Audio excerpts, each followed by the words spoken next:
Coach, obviously you've seen a couple of games like this against these guys in recent years. You found a way to get a win. What does it say about your team to find a way to get this one out? We found a way. Our defense kept us in it. We were finding a way to make a mistake, either here or there, or just not cutting a throw loose, or missing a cut here or there. We felt like we had a very good game plan, and we executed it very, very well at times, and at other times we didn't. We're still functioning. We have, over the last really 4 weeks, we're functioning very well on first down.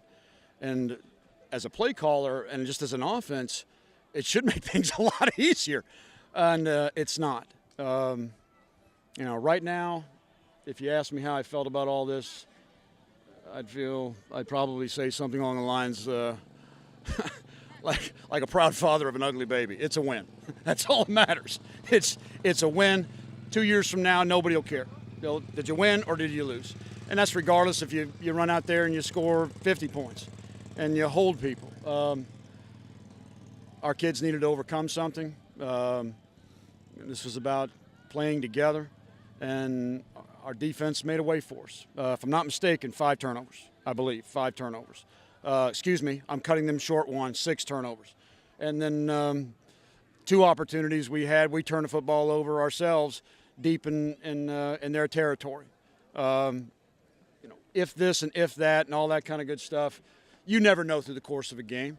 So I'm not going to sit here and say, well, we don't fumble the ball there. We go ahead and score. We probably knock in a couple of scores, and it's 14 or 21 and all that kind of stuff. Every action and reaction changes the flow and the outcome of a game. It just does. So this one was meant to end up at 7-0, like I said. And every year we've come up here, even year one, we ended up around the 27-point mark, but it was a bear. It was a struggle. And we came up here 2 years ago, and it was a struggle. And we didn't knock the thing in until late, and we were behind. So par for the course. At some point in time, we got to come up here and we got to play really, really well. Today wasn't that day. The turnover that led to the touchdown at the end, Solomon forced the fumble. Landon recovered it. Just talk about a little bit about Landon, a guy who was a walk-on here and is now playing a lot of important football for you. He played a bunch of important football today because Zane Cruz could not go, and that hurt us in a lot of different areas. Landon stepped up. He gives you everything he has. Now, late, we got an athletic mismatch, and he's trugging along trying to catch something that he just physically can't catch. But he's in the right place at the right time, and he gives you everything he has. And it's amazing how productive you can be when you're in that mindset and when you're in that place as an individual and part of a collective and part of the group. Very proud of him. There's a lot of reasons that we put the young man on scholarship for his senior year. Because, 1, he earned it. 2, because I believe in doing that and honoring and giving a young man an opportunity to get some of his education paid for because he's been a part of the program since he was a true freshman. And he's played big-time snaps in games that matter. They all matter, but conference games are what conference games are. And, we're going to go look at the film, and we're going to see that young man fit it up in space where he can do it. And we're going to sit there and maybe he can't get to something that's on the edge and say, okay, that's what we got to live with. All right, but fantastic young man. Fantastic young man. We got a good group. We really do. We have a good group. The touchdown drive after the fumble, obviously a short drive, but what did you see on that series that was good to be able to overcome that adversity and get in the end zone? The carryover from the momentum on the previous drive right before that, where we'd moved the ball and drove it roughly 50 yards to get it there and then stick the ball on the ground. And if I'm not mistaken, we stuck it on the ground on a first down call. I'm pretty sure I'm right. So we got to take care of the football. We threw an early pick, just an underlead. We had what we wanted. We had the matchup we wanted with the guy that we wanted, and we got to go through a good ball. We had a quarterback draw called in, and we lose the football. And next thing you know, the field flips. And we can't do that. We just can't do that. And then the late fumble, correct me if I'm wrong, but I believe we were inside the 20 already. Okay? So on a 1st and 10 play, I'm almost positive that's the case.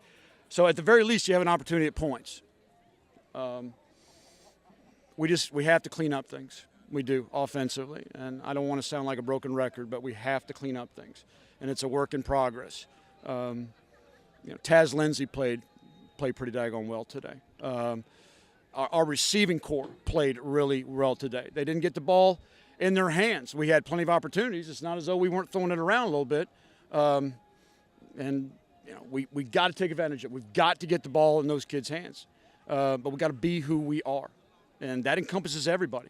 We've always spread the ball around, and that's what I've always wanted to do that. I've always loved that about what we do, and I'm trying to continue to do that. But we got to make plays that are there, just like any other offense, anywhere. We got to make plays that are there. We had a shot at a deep post coming right off of an exchange, a turnover, and we're behind it, and we underthrow it just a little bit. So, we got to make those plays. Appreciate it, Coach. No, you're welcome. Okay. Coach, 8th straight conference road win actually sets a new Big South record with that going back to the 2014 season. What's it like coming on the road in conference play and coming home with a win? If you want to win a conference championship, you better be able to win on the road. It's always been that way. 2 years ago, we ran the table completely. And then last year, we were perfect on the road and lost at home. We've established ourselves as winning on the road. It's one of the things that kind of hurts still about Elon. We've gone on the road and we competed well. And we found a way to win games like that second ball game of the year against Elon. And it's played itself out. They're ranked. They've beat some good folks.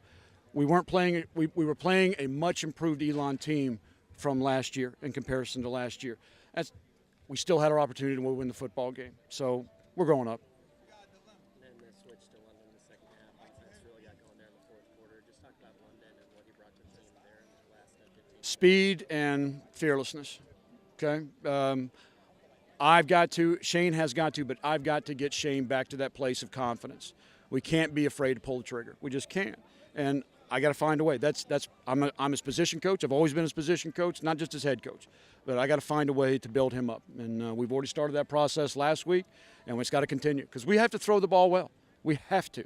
And that's a challenge to London. So we're going to have a healthy week of competition and see what plays out. Walk us through that play where he recovered the fumble that Solomon forced there late. Well, we've been practicing something like that all week. They didn't really have much of an identity on offense, but we threw in a bunch of plays, and that one ended up just working out perfectly. Solomon did his assignment. He ended up forcing the fumble, and I just happened to be there, jumped on it. In that kind of game, defensive struggle, what is the biggest challenge as a defense, I guess, to not be concerned about the struggles on the other side of the ball? Well, we really preach just family a lot. So whether the offense is doing well or not, we're still going to support them. We're still going to back them up.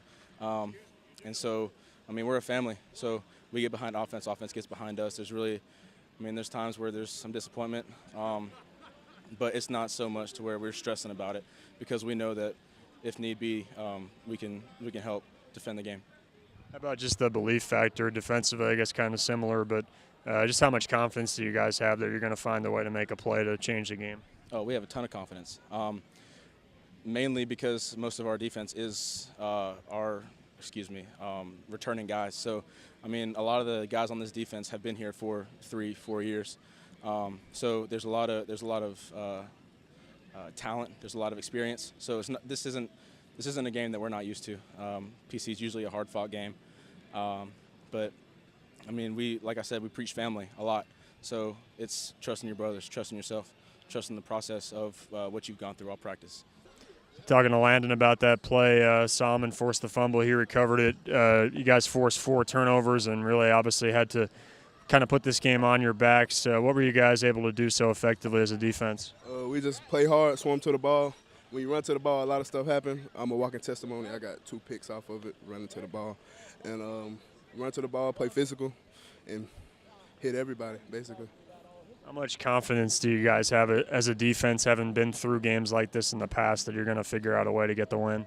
We're very confident, but we're not confident. We know we got stuff we need to work on, technique stuff and blitz stuff. We got a lot of work on. For yourself personally, the 3rd player in the history of the conference with 20 sacks and 40 tackles for loss, what does that mean to you? It's a great honor. It's a lot of people that came through the Big South. Will Hunt, Gabe Middlebrook, especially on CSU, and it's a big honor, and I plan to keep going.